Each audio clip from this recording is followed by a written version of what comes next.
weeks ago, after service and going over and setting out the food and everything for fellowship, I met David out on the sidewalk and said, I need to talk to you, David. And he said, that's great, because I need to talk to you too. Okay, I said, ever since that Sunday that you asked me to lead the meditation, it was kind of hijacked by spirit, I've been getting all of these downloads about the shift and this center's place in it and a different way of shifting. I said, I don't know quite what to do with that, but I need to tell people. And he said, well, what I needed to tell you was that I've been asked to preach and get the energy up at another church in Birmingham 2 weeks from now, and I wanted you to do the message. And so I was like, well, all right then. That tells me that we're in sync. I've been in sync with David a lot since he came here. As a matter of fact, 3.5 years ago, whenever people who have, this congregation is filled with people who have been here multiple incarnations of this church. And I'm on my second one here too. Well, 3.5 years ago, it occurred to us, due to finances and attendance, that we were going to need to switch up something from what we were doing at that time. And it came to me, I said to some people, who we need, the right person for this center is that guy from Unity Charlotte, that David Hulse. And they were like, well, you know what? He doesn't want to be an associate minister. He's already been an associate minister a long time at Unity Charlotte. Plus, I heard he might be having some health issues. So I thought, well, maybe I got it wrong. It happens. Maybe he's not supposed to be the minister for this center for us to grow and go forward. Well, was I stunned when in December I saw on Facebook, David Hulse is going to be the minister of this center. And I was like, I think maybe I got that right. And it was funny because the first time that I came, I'd never heard him talk about any of this because he was bound by unity at his last church. He was at a unity church. He couldn't go all out and have the message that he necessarily felt that he needed to speak. And whenever I came here the first Sunday in January, when he spoke his vision for this church, I literally cried. I was like, oh my gosh. He has the exact same vision for this church that I do. Wow. Is this kismet or what? I thought we are going to be the place.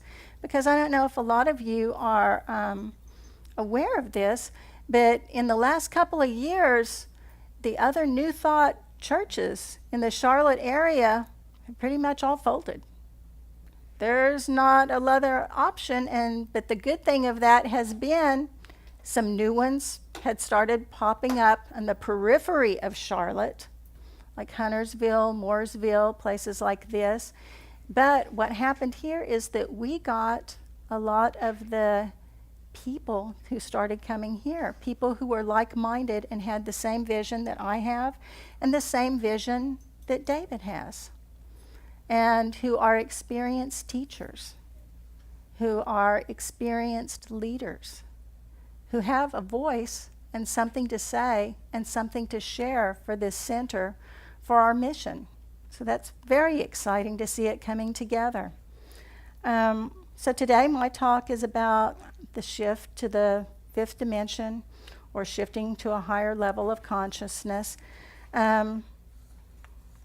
I used to do in a previous lifetime, this lifetime, but a previous lifetime of this lifetime. I was a workshop leader. I was first a teacher, and then I was a workshop leader and a spiritual life coach.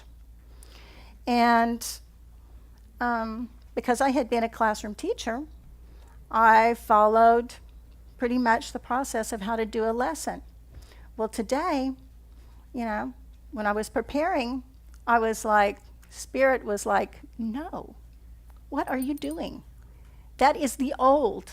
You need to do the new and step into the new. And if that means being vulnerable and sharing things about yourself, why do you think you had those experiences? It wasn't, you don't live in a vacuum. Because of the oneness, we are all connected.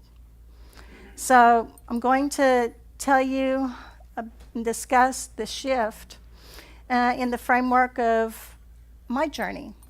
So some background on me. I was a weird kid that was born in the early 1960s to a non-religious family who came in with past life memories in the middle of the Bible Belt. Yeah, my family didn't quite know what to do with me. I started speaking early, and I told everybody that listened that I was a little boy named Mickey. Told them about my family, my brothers and sisters. Got a red baseball cap that I refused to take off, wore it everywhere, and this wasn't cool. To this day, my family, my brother and my sisters, they all know who Mickey is and still laugh about it because it was such an oddity. They thought I was just really nuts. I went through a period where I wouldn't even acknowledge anyone unless they called me Mickey. It was like I didn't hear them. Well, as most children do, as time went by, I forgot more and more about Mickey and just knew Janice. The month that I turned 5, my family moved from the city where we lived out into the county to a rural area. And there was a Baptist church on our street at the corner. The people came in from the congregation and welcomed our family and invited us to the church. Well, my family, not religious at all. And so my sister, who's older, she took me to the church because I really wanted to go. And she took me 2 or 3 times, and then she didn't go back for 10 more years. Me, I was there every single Sunday. I went to Sunday school. I loved it. It talked about angels. It talked about God. It talked about good things that are going on in your life. I ate that up. I loved it. And I went there every single Sunday until I turned 12. In that church, whenever you turned 12, you started staying on from Sunday school to the adult service. I was shocked and horrified. They started talking about hell, fire, brimstone, condemnation, this, that, and I was like, who are these people? I thought, I don't fit in here. I thought you were my family, and all of a sudden it's like you have horns. I'm like, this is not who I am, and so I stopped going to that church. Of course, my family didn't care because they didn't know why I was ever going to that church. And so at that time, I started going to church services of various denominations with friends of mine. I went to the Methodists, I went to the Catholics. In high school, I studied for an entire year with the Jehovah's Witnesses. I mean, I was looking for something and some type of connection that I knew was there, but I never clicked. Whenever I went to college, then I started reading about Eastern philosophies and religions. And I was like, oh, maybe they have something that I can use in that. Early on in my life, I realized that I was intuitive and that not everybody else was. And I used it since I was a kid in a very kid sort of way. My friends called and said, hey, let's go ride our bikes to the store across the highway, something I was not allowed to do. If I heard that voice in my head that said, you better not go ride your bike across the highway because your mom's going to find out and know all about it whenever you get home. If I ignored that, yeah, my mom knew all about it whenever I got home and I was in trouble. If I didn't hear that, I went. After ignoring that voice a couple of times and being grounded and punished, I realized, oh, you better listen to that voice. So I learned to trust my intuition from that experience.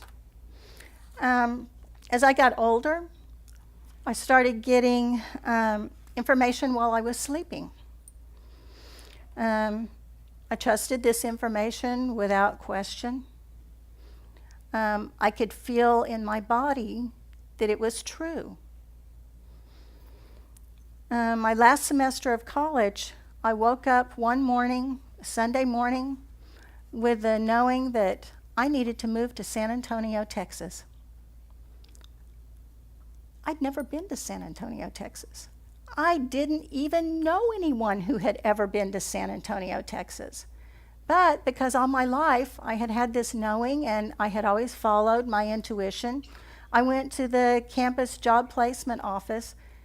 To my surprise, there were 2 school districts from San Antonio, Texas that were coming within the next 2 weeks. I signed up, interviewed with both of them. They both offered me a job. The month after I graduated, I moved to San Antonio, Texas. And this was a huge deal for my family because no one in my family, my immediate family, has ever moved more than 2 hours away from where we grew up. They were like, why in the world are you moving all by yourself in your 20s to San Antonio, Texas?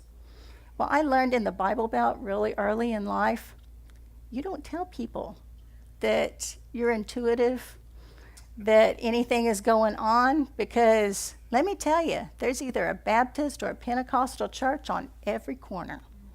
And where does that type of thing come from? The devil. Okay, so I tell my family, I'm like, I want to be a bilingual teacher. And so I need to go to San Antonio to do that. Did I want to be a bilingual teacher? No, I barely passed Spanish. But that was a good cover story for me, and it was safe. I met my husband in San Antonio, Texas. My husband was born in New York City. He grew up in New Jersey, and he had been living the last 6 months in Florida with his family, his parents who were retired there, and he was only in San Antonio for 2 months because he was active duty Air Force and he went there for a training class. Well, during that 2 months, I met him. My husband and I got engaged in 2 weeks. We were married within 6 weeks. Wow. Because when I met my husband, I recognized him. I knew who he was. I knew, it was like his heart was an open book. I knew exactly the type of person he was, that I could trust him with everything that I had for my entire life. Well, that was over 31 years ago and 2 kids, and I am still crazy about that man.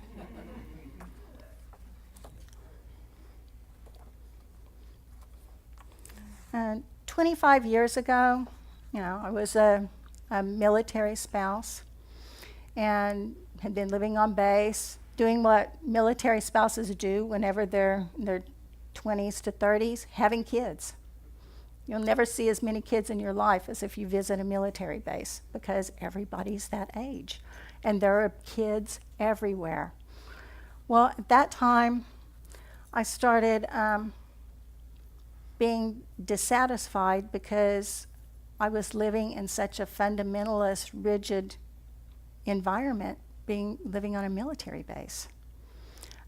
Certainly there hadn't been an outlet for me, being an intuitive chick. And I read a couple of books. I read The Celestine Prophecy and Conversations with God from Neil Donald Walsh. I had a huge spiritual awakening. It's very true that whenever you're ready, the right teacher will appear to you. And to me, it was those 2 books. I was like, oh my gosh, I felt this energy my entire life. I can relate to this. And my relationship with God is not through a church. It's direct. It's personal. I could understand somebody having a conversation with God. It rocked my world. And so I started doing what people do whenever they have spiritual awakenings. I found the next time we moved a Unity Church, because I had heard that, oh, there are people like you at the Unity Church. And my husband's Jewish and I'm not. They accept everybody. There's no judgment there. You can be different, have mixed marriages, whatever, and in Unity, they will say, come on in. So I found a Unity Church, and I had a huge growth at that time, spiritual growth. I started learning different mind-body modalities. I studied Reiki. I studied neuro-linguistic programming. I studied hypnotherapy, and I became a spiritual life coach. I started seeing clients. I started giving talks at different churches, and even some corporate talks about the mind-body connection, which sounds so, common now. But like over 20 years ago, that was like really a new idea. We forget sometimes how far that we have come in relatively short amount of time. But what happened when I started seeing clients, I started telling people things that I didn't know. The first time it happened, I was like, how did I know that? It wasn't like I heard it and then I spoke it. I was talking to them and the words just came through. And I realized that I was channeling. And then I started seeing patterns and connections in people's lives.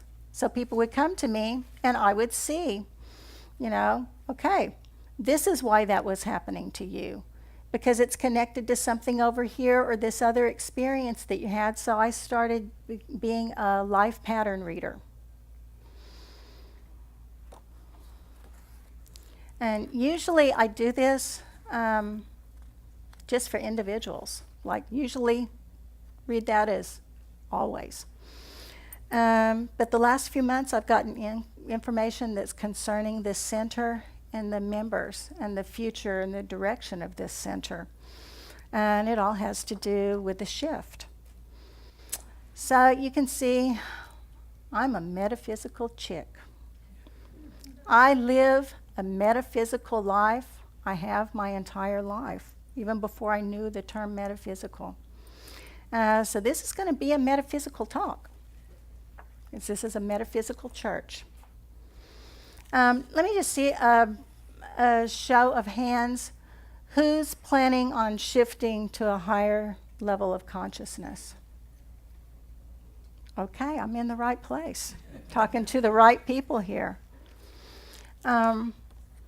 I'm going to talk about 3 ways to shift.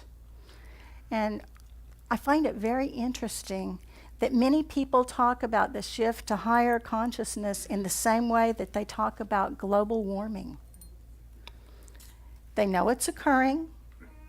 They can see and feel the effects, but they're not quite sure what to do about it and what could be effective to help them shift, or to help, this is the one I like, the planet shift. Okay, the planet doesn't need to shift. Mother Earth is balanced. It's us as individuals that need to shift. We talk about it like it's a global phenomenon. And it is, in that it's everybody and everything on this planet. But it's very personal. It's us. The first type of shift that I want to talk about is what I call the evolutionary approach. And what it is it's a group of people who know about the shift and are more passively participating. By that I mean they read checklists in magazines or on Facebook. that describe what to look for if you're shifting. Like, are you seeing synchronicities in your life? Are you starting to remove toxic people and relationships from your life?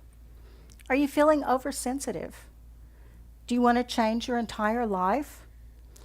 And yes, those are all components of shifting. But the deal is that they think because they know about it, that they're very actively shifting. Usually they don't meditate daily. And because they tell you that, oh, I have too many distractions, monkey brain. And oftentimes they don't know about mindfulness. Mindfulness isn't the same as meditation. It's actually a techniques to be fully present at this time, in this space, in your mind. I followed this approach for years. Remember, I had a spiritual awakening 25 years ago. And so I only really shifted 2 years ago. So I did this for a long time because most everybody I knew was also doing that. But this was the beginning of my shift. It was very important. I didn't really see it as a personal journey at that point. I saw it as a global phenomenon. The second approach is what I call the big life event. It's a crisis in your life. This was when you experience a trauma that causes deep emotional upheaval, like a near-death experience, the loss of a close loved one, or a health crisis that you might have. The severe emotion attached to that forces you to get out of your rational mind, which is keeping us from shifting. You get in touch with your true desires and feelings whenever you go through this type of shift.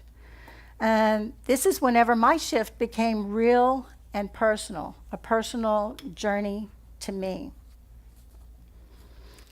See, I had a medical mystery in my life. I started having migraines as a kid when I was 8 years old.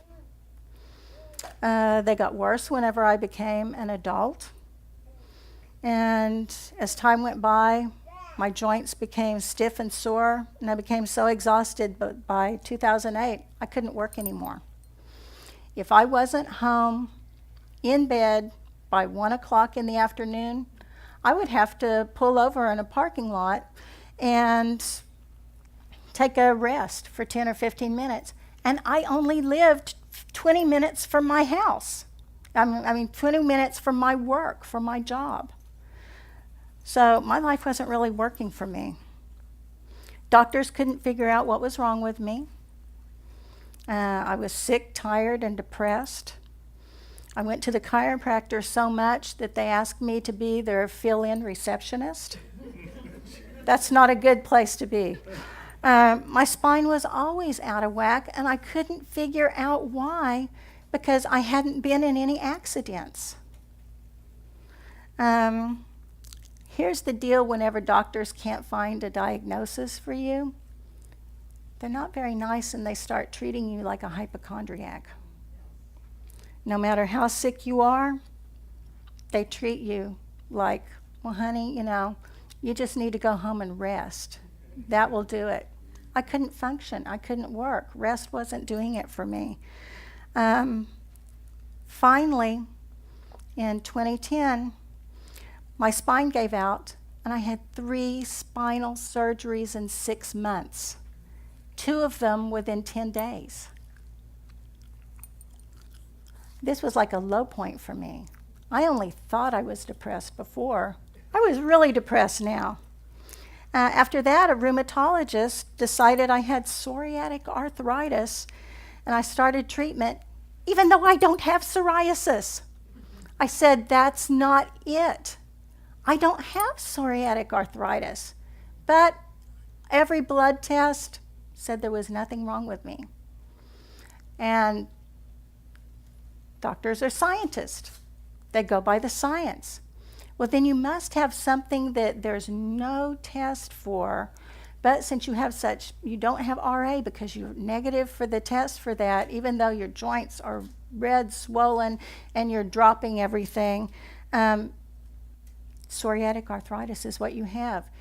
You don't have the inflammation on the outside, the psoriasis. Yours is all inside.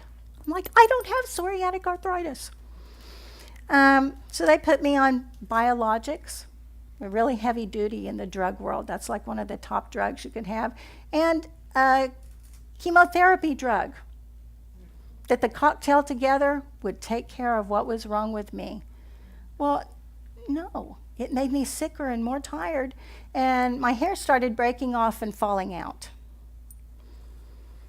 I was then taking 3 naps a day. I kept arguing with doctors, going to new doctors, but I'd lost confidence in myself. If you go long enough and have enough people telling you that either you're a hypochondriac or they know best because they're doctors, you start feeling demoralized. And that became my pattern. Because remember, I'm a pattern person. I was seeing people, clients, for patterns. And how do I feel about myself? I can't figure out my own pattern. Okay, I was going nuts. And at that time, I lost my intuition because I was so deeply into this dysfunction in my life and it not working that I was no longer intuitive. That's the condition I was in whenever I came here. My migraines worsened. They'd gone from every few months when I was a child of 8 to, maybe once or twice a month whenever I was in college, to by the time I came here, almost every single day. It started affecting my balance. I was falling down everywhere. They still can't figure out what's wrong with me. The first week I was in my house here, I fell down a flight of stairs. I was housebound then for like 3 months. Finally, in 2016, I was properly diagnosed with a Chiari malformation. I was like, what in the world was that? Oh, well, turns out that as I was growing, my skull didn't grow enough to contain my entire brain. Yeah, that's a thing. And so the lower portion of my brain is compressing the top of my spine in my neck. You know, all the back pain that I'd been having and being all out of whack all the time, and the 3 spinal surgeries that I had, because I have a compressed spine. It was beyond unbelievable for me. I was literally, since we are energy beings, and this was my central nervous system that was affected, it was constricting my cerebral spinal fluid. I was literally shorting out. That's what was happening to me.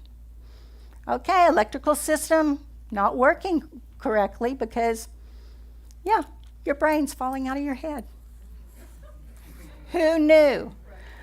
On one hand, I was relieved because I'm a pattern person and I finally have the final piece of that puzzle. I can now figure out my pattern. This is going to make sense. This has been decades. I was 54 years old and this had been going on since I was 8 years old. My entire life. But the human part of me was overwhelmed by emotions. I didn't know I could feel this type of emotion. I had anger, resentment, and rage. The deep emotions are connected to patterns and they're triggers. So boy, was I triggered. I was like a lunatic.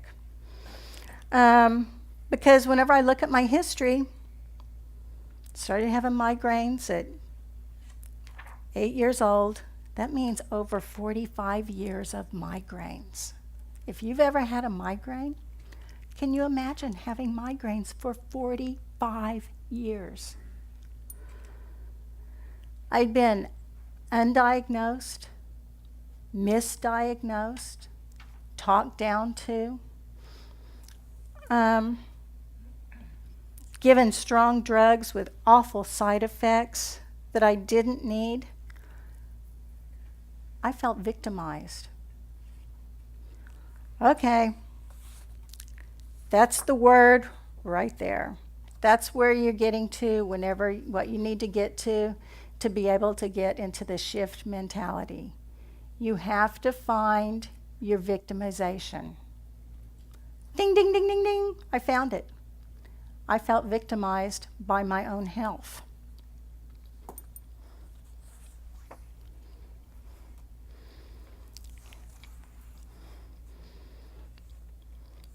From the crisis approach, I learned that you find your patterns by following your intense emotions, and that everyone feels like a victim somewhere. If you think that you aren't a victim somewhere in your life, then you just haven't found it yet. Because if you haven't shifted and you're a human being on this planet, you feel like a victim somewhere in your life. Let's see where I find this. I realized at that point that to be able to shift, you need to balance your mind and your body. And boy, was I out of balance. I was out of balance not only because I needed to have brain surgery, which hurt like heck, but it was successful. Believe it or not, since that occurs, there's a treatment for it. They chip away a half moon shape at the base of your skull. So they remove part of your skull, and then they put a big old patch on it so it makes sure they enlarge your skull, with the hope then that the cerebral spinal fluid can start flowing because they've enlarged that area. I had that surgery. Okay. I still have a compressed spine, but I'm not shorting out like I was, and I hardly ever have migraines now. So it was all good. So my family is like, hey, this is wonderful. This is all good. Well, it wasn't all good for me because I had all of these emotions that had been triggered. When I found out that I had a genetic condition that was causing that for my entire life and it had been undiagnosed, I had an excess of emotion. That emotion was rage. And I realized that to be able to balance my mind and body, I had to get rid of that rage. I was afraid that I was going to take it out on other people because I had a very short fuse.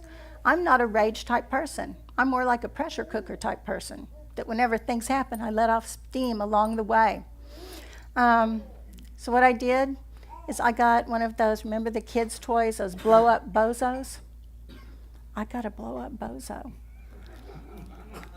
And a plastic bat. I took Bozo out in the backyard. I beat the crap out of Bozo. I knocked him from one side of the yard to the other side of the yard. My husband was out of town for work. I brought Bozo in the house. Every time I walked by at him, I'd kick him a couple of times. Take that, Bozo! I tell you what, it was wonderful because I had to release that excess amount of emotion so that I could start balancing myself. Well, this is the deal with patterns. I have been working with people for patterns, and I work with people at patterns. They could be like, why isn't my career working? or what is wrong, my relationship with my daughter, and I can see patterns in their lives, and it's never just the one issue. They'll have another issue in their life that is with that same pattern that's connected to it. But the type of pattern that you have whenever you shift, and like was brought up to me with the whole victimization, this is like a big web life-altering pattern.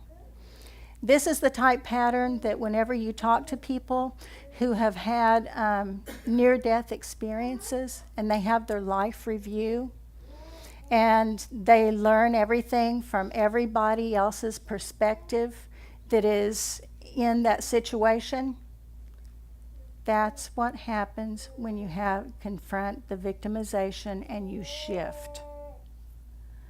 I saw it was the most intimate, one of the deepest, most intimate experiences of my life.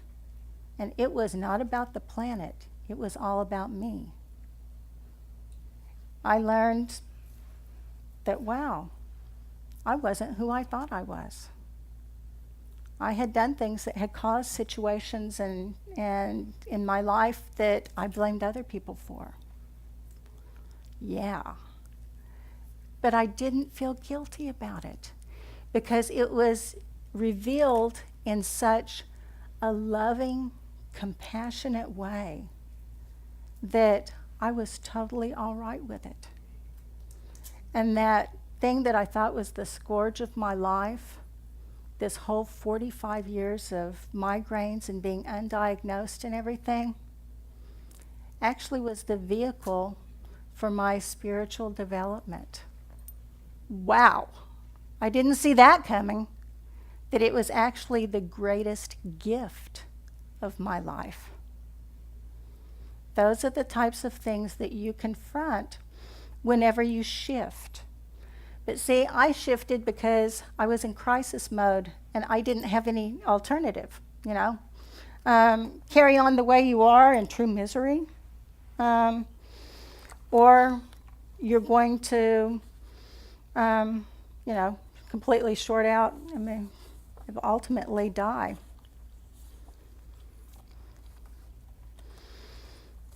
That brings us then to the next type of approach for shifting. And this is the approach that sitting here watching David week in, week out, listening to him, it's like every third sermon that he does is about us shifting. And I'm there like, yes, yes, yes. I look at other people and they're like, yeah. And I realize they're not getting it. You're not getting it on the deepest level that he is telling you. Because I'm going to use the word, since I do channeling information for people on a personal level, and this is for a group and for this center and everything, I'm going to refer to it as big picture. Okay, the big picture for this center is that this center is, and the reason it's a center and not a church, is because we're here to get resources and to shift. The people that are here right now are here because you are ready to shift. Some of you have shifted. Some of you are very close to shifting. Some people here have just started their journey for that shift. But the reason, and that's the reason why other congregations have not worked out. It wasn't time. But now the shift energy is coming in at such a strong rate and everything. It's like the perfect alignment of stars and planets. This is the time of shift. And our job at this center is to shift so that we can become. That's what shifting is. It's the becoming of everything that we talk about up here, that we are co-creators, that we are, filled with the Christ consciousness. You have to shift. That's the becoming of it. I guess I always thought it might be a little bit scary, but it could be nothing that's further from the truth. It's the most beautiful experience that you could ever have, and it's the most loving, healing experience that you could ever have. Well, what we're talking about here are these different approaches. Okay, I don't want to throw everybody into a crisis so that they have to shift like I did. Spirit says that there is an intentional approach. It's intent followed by action, and that's where we are right now. If we declare, because we are creators who have been creating chaos and unhappiness in our lives because we haven't known how to work it. If we choose the intent to shift and then add mindful consciousness to it, action, we will shift. That's how we can jumpstart our shifts. It consists of balancing the mind and body so that the shift energy, the word that I'm given is synchronize. It can synchronize us.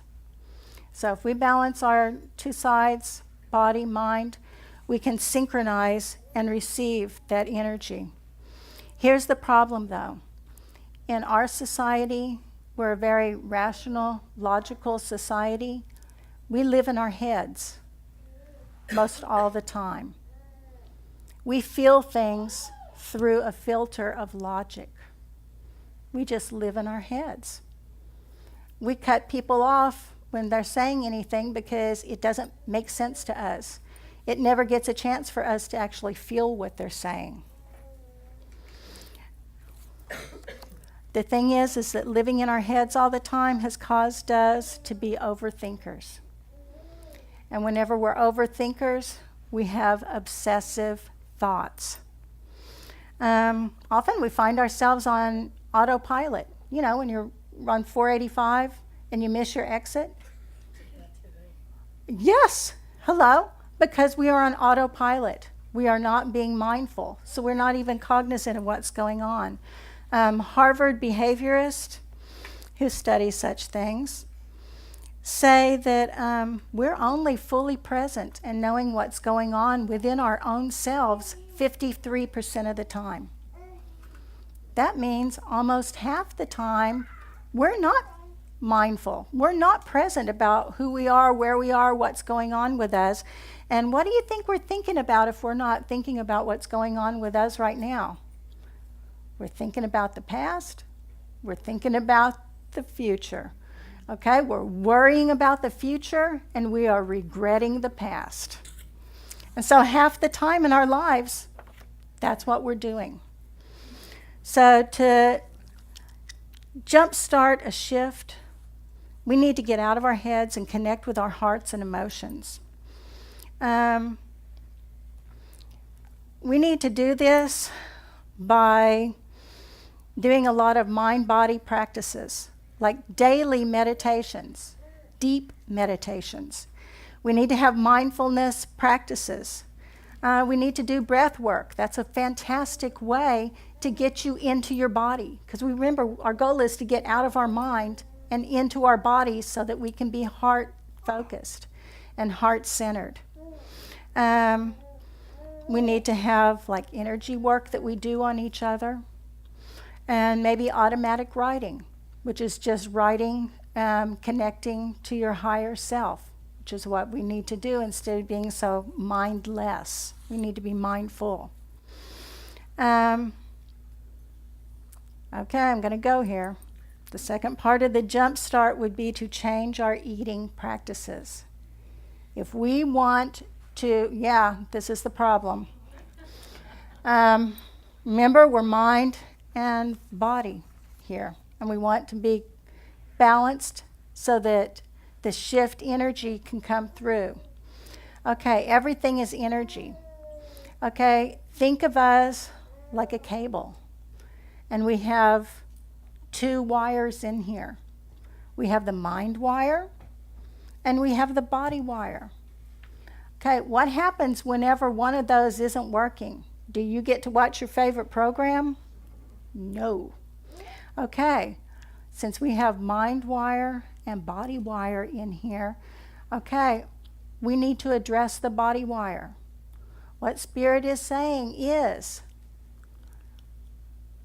the food we're eating isn't food. It's processed food. It's all sugar.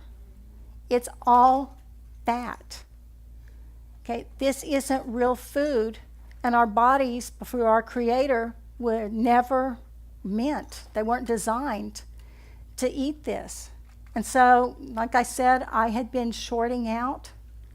The food is shorting all of us out. Plus, we're overeating the foods that we're eating, even if we're eating right. And so it's making us too dense to be able to have that clear channel for the energy to come through. And I got to say, standing up here, when I mentioned your food, oh my God. Okay, it's like, I know she's not going there talking about my food, because your food is an addiction. Because what is your food feeding? Your emotions. Your emotions are connected to what you eat. We know that, we just don't put it together. You know that term, comfort food? Hello, comfort food. If I eat this food, oh, I'm going to feel a certain way, and I need that today. I've had a bad day. Okay, that's a very real thing. What about that new word, hangry? It's so common that there's a Snickers commercial about it. Yeah, I haven't eaten. I'm hangry. Okay, your food can affect you by not eating, making you hangry, angry, upset, out of sorts. It's not just babies who have that. It's all of us. Okay, so whenever we eat a lot of these things and we eat too much and everything, we're not feeding our bodies, because our bodies don't need all of that food. Our bodies don't need all that sugar. But guess what it's doing? It's covering up the connection to those emotions, to that victimization that you've been hiding in there in your body underneath all the food that you're eating. So we need to change that. Once you start eating, because it's an addiction, you start cutting back on that sugar and that fat and overeating. Oh boy, those emotions. Here I am. Here I am. I'm over here. You can't ignore me anymore. And so instead of having to be like in a crisis mode to get to the victimization that we need to air out and heal in ourselves, they will start to come up. Well, here's the deal with this center. We've been worried about our center growing. How are we going to get more people?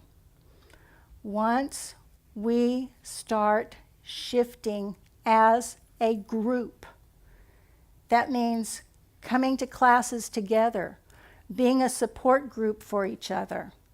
The level of energy, since we're all energy, will intensify, and it will jumpstart and speed up our shift.